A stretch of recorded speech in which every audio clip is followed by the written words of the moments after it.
Bom, vamos lá para a resolução, né?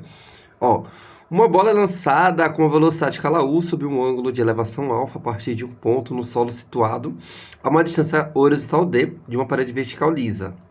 Comeu aqui, mas enfim, dá para entender, né?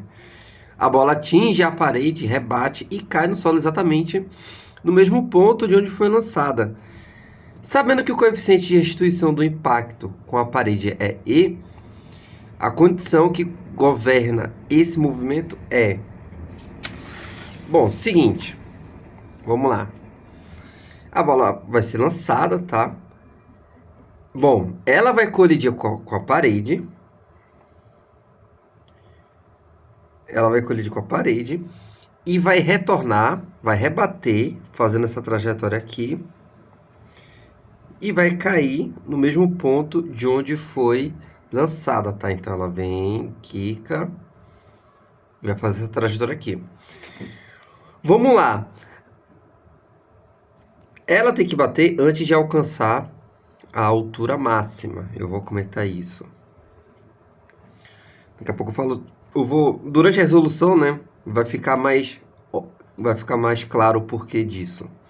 Enfim, então ela vai e volta uma distância D. Primeiro de tudo, vamos analisar a colisão que acontece aqui.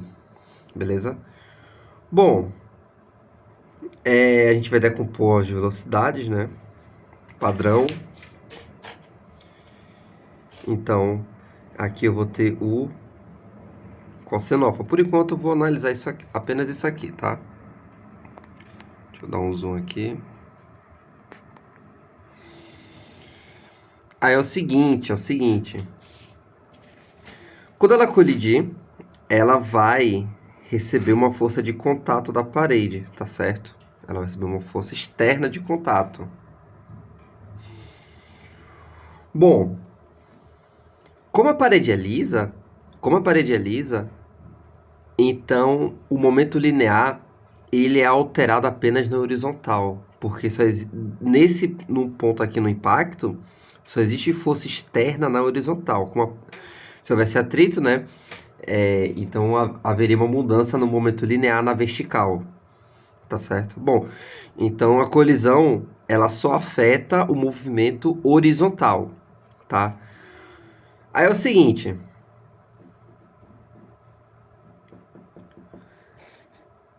a partícula ela vai chegar com uma velocidade de U cosseno alfa. Por quê?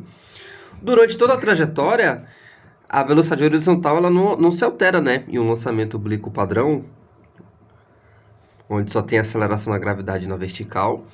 Então, durante todo o movimento, isso aqui se conserva, tá? Então, ela chega com essa velocidade. Eu só vou analisar na horizontal porque, como eu falei, durante o impacto, ela recebe uma força de contato na horizontal, devido à parede lisa. Então, só o movimento horizontal é afetado, tá? Enquanto o movimento vertical não se prejudica, não muda nada, ok? Beleza, usando um coeficiente de restituição, que é velocidade de afastamento sobre velocidade de aproximação ao longo da linha de impacto, nesse caso a linha de impacto é a própria direção do movimento, eu tenho que a velocidade com que a bola vai se afastar da parede é igual ao coeficiente vezes a velocidade de aproximação, que é o cosseno alfa, tranquilo? Então, a bolinha chega, a partícula, com 1 cosseno alfa e retorna com coeficiente o cosseno alfa, tá certo? Aí vamos lá. Como o coeficiente é um valor entre 1 e 0, então é provável que esse valor seja menor que o valor com que chegou, tá? Então vamos supor que o coeficiente, tá, seja menor que 1, foi uma colisão parcialmente elástica. Então vai voltar com uma velocidade menor, tá certo?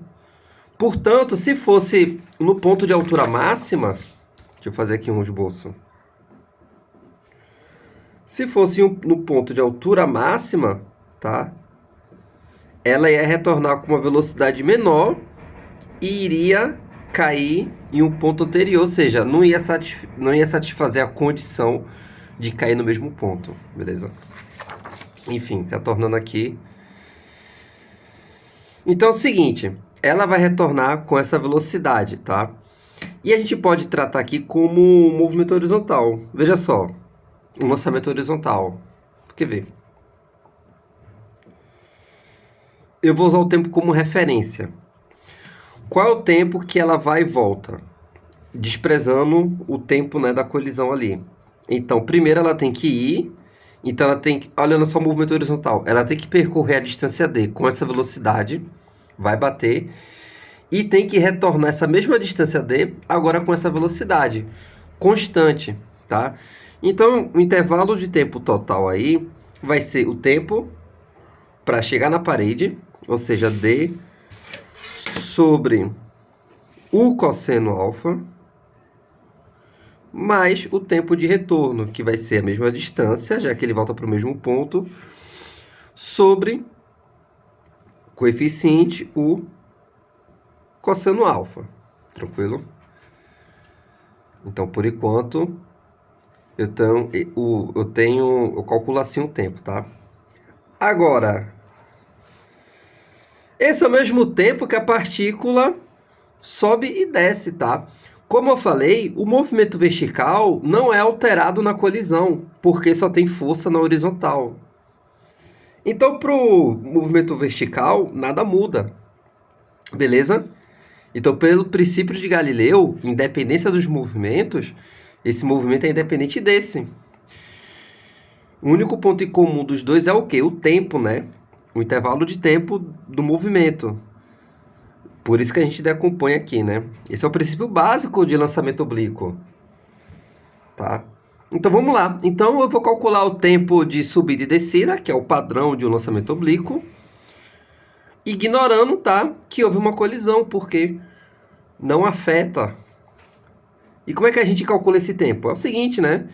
Lembrando, né, que no ponto de altura máxima a velocidade vertical é zero, então, e o movimento ele é uniformemente variado, então a velocidade final é igual à velocidade inicial de lançamento, o seno alfa, menos g vezes o tempo de subida. Tranquilo? Básico, tá? Básico de lançamento. Bom, tem que subir e descer, né? E o tempo é igual. Então, o tempo total, podemos dizer que é 2 vezes o tempo de subida, tá? Que é, então, 2 vezes o seno alfa sobre g. Bom, o tempo que leva para subir e descer é o mesmo tempo que leva para ir e voltar. Então, esses intervalos de tempo são iguais. Basta igualar. Vamos lá. Aí fica D. Eu vou colocar esse D em evidência. Aliás, eu vou colocar D o cosseno alfa em evidência. Então, D sobre o cosseno alfa vezes 1 mais 1 sobre coeficiente. Tranquilo? Igual a isso aqui. 2u seno alfa sobre g. Bom, passo g para cá. Para ficar igual às alternativas, né? Tem que deixar igual. Eu vou fazer o seguinte, eu vou passar o g multiplicando, passar isso aqui para cá. Então fica 2 u ao quadrado seno alfa cosseno alfa g vezes d vezes 1 mais 1 sobre o coeficiente. Só que 2 seno alfa cosseno alfa é seno de 2 alfas, né? Então, a gente pode escrever assim, ó, u ao quadrado seno de 2 vezes alfa, tá? Igual a g vezes d, 1 mais 1 sobre o coeficiente, tá? Questão muito boa aí. Lidar com lançamento oblíquo, tá? E colisão. Lembrar que Quantidade de movimento é uma grandeza vetorial. Então, só vai alterar se a força for na direção, entendeu? Dependendo da direção. Então, e se em certa direção não houver força externa, como por exemplo aqui a vertical, então o momento linear se conserva. Então o movimento ele fica igual. Agora, se houver uma força externa em uma direção, vai haver uma mudança, né, no momento linear. Tá certo? E a gente pode tratar de forma independente. Beleza? Bom, tá aí, beleza? É nossa resolução.